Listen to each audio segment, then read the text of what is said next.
गाढव देखील स्वतःच्या देहावर उदास असतो. मग असल्याची मंडळी तुकोबरायांना म्हणाली, तुकोबराय आम्ही यांना भक्त म्हणू का? तुकोबराय म्हणाले, तुम्ही यांना भक्त म्हणू नका. भक्त कसे असतात तर भक्त हे स्वतःचे जीवन भगवंताच्या चरणावरती समर्पित करणारे असतात. अशामध्ये भक्तांची जर ओळख करायची झाली तर मीराबाईंचा प्रसंग येतो. काय मीराबाईंची भक्ती होती हो, काय भक्ती होती मीराबाईंची.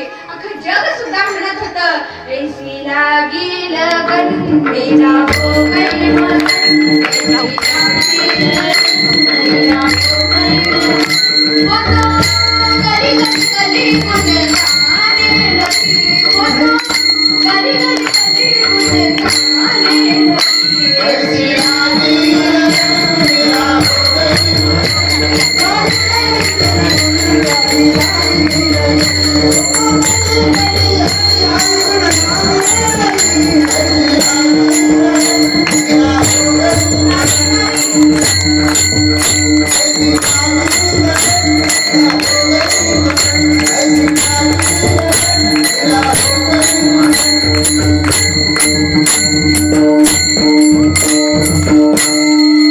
ऐसी लागी लगन मेरा हो गई मगन, वो तो गली गली हरी गुण गाणे लगी. अरे मीराबाई गली गली मध्ये जाऊन हरी गुण गात होत्या, भगवंताचं भजन करत होत्या. मीराबाई एका राजाची कन्या होत्या. त्यांच्या वडिलांना त्यांची भक्ती आवडत नव्हती, म्हणून मीराबाई वनामध्ये जाऊन भगवंताचं भजन करत होत्या.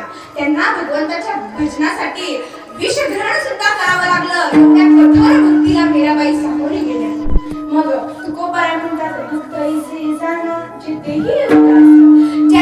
ज्या भक्तांनी आपल्या स्वतःच्या जीवनामधून आशा पाशांची निवृत्ती केलेली आहे, अशांना तुम्ही भक्त म्हणा.